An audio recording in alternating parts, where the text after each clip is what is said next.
નમસ્કાર મિત્રો, સ્વાગત છે તમારું આપ સૌની સિયારી ચેનલ ગુજરાતી સાહિત્ય વિદ નિકુંજ યુટ્યુબ ચેનલમાં.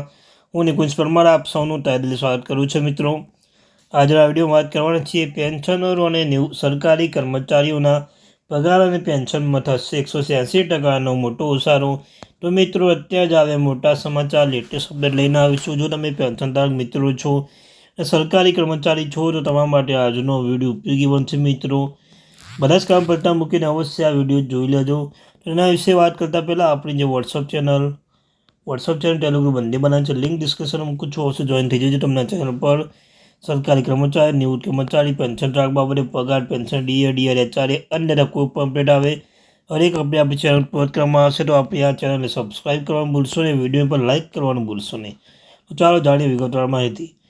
પેન્શનરો અને સરકારી કર્મચારીઓના પેન્શન એ પગારમાં થશે 186%નો જંગી વધારો. તો ચાલો જાણીએ વિગતવાર માહિતી.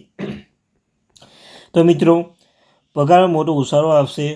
કર્મચારીમાં 8મું પગાર પંચ, 9મું પગાર પંચ અંગે ચર્ચામાં જાહેર પકડ્યું છે. કર્મચારીમાં 8મું પગાર પંચ અમલીકરણ આતુરતા રાહ જોઈ રહ્યા છે. જ્યારે પણ કર્મચારીને 8મું પગાર પંચ ચર્ચા થાય છે ત્યારે કર્મચારીની ખુશી વધી જાય છે.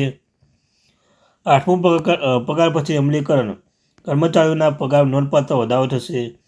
તાજેતરમાં કર્મચારી સંગઠન સરકાર પાસેથી 8મું પગાર પંચના અમલીકરણ માંગ કરી રહ્યા છે. જાહેર કરેલા અહેવાલ મુજબ જો પગાર પર લાગુ કરવામાં આવે તો કર્મચારી પગારમાં 186% વધારો થઈ શકે છે. 8મું પગાર પંચ 2026માં લાગુ થઈ શકે છે. કર્મચારી માને છે કે સરકાર 2026માં 8મું પગાર પર લાગુ કરી શકે છે, કારણ કે ભૂતકાળના વલણ જોતા સરકાર 10 વર્ષમાં 9મું પગાર પંચ લાગુ કરી રહી છે.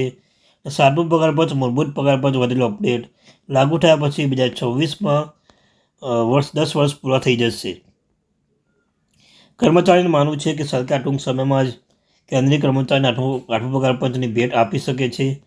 નાણામંત્રી વતી રાજ્યસભામાં માહિતી આપતા કહેવામાં આવ્યું છે કે હાલમાં સરકારમાં 8મું પગાર પંચની વિચાર કરી રહી નથી, પરંતુ આવનારા સમયમાં પણ તેનો વિચાર કરી શકાય છે. આ લાભો 8મું પગાર પંચ હેઠળ ઉપલબ્ધ થશે. એવું માનવામાં આવે છે કે જો સરકાર 8મું પગાર પંચ લાગુ કરે તો આટલું કર્મચારી પગારમાં મોટો ઉછાળો આવશે. National council of joint consultative મશીનના કર્મચારી પક્ષના સચિવે કહ્યું કે 8મું પગાર પંચ હેઠળ કર્મચારી 2.86%નો ફીડબેક ફેક્ટરમાં આપી શકે છે. મિત્રો, ત્યારબાદ જો સરકાર કર્મચારીઓના માગણી સ્વીકારે છે તો તેના કારણે કર્મચારી પગાર 186%નો વધારો જોવા મળી શકે છે. જો કર્મચારી 7મું પગાર પંચ હેઠળ 18,000 પગાર આપવામાં આવે તો 8મું પગાર પંચ હેઠળ 51,480 સુધી વધારી શકાય છે. અને મિત્રો, જો સરકાર કર્મચારી આ માંગણી સ્વીકારવામાં આવે ને 186% વધારો કરવામાં આવે તો 18,000 વધીને 51,480 થઈ શકે છે. કર્મચારીઓના પેન્શન પર ઘણા લાભ મળવાની અપેક્ષા છે. ત્યારબાદ કર્મચારી અંગે આશાવાદી છે. કેન્દ્ર સરકારે જાન્યુઆરી 2016માં 7મું પગાર પંચ લાગુ કરવામાં આવ્યું હતું. જો આપણે છેલ્લી વખત વાત કરીએ તો 7મું પગાર પંચ હેઠળ કર્મચારીમાં ઘણા ફાયદા થયો હતો.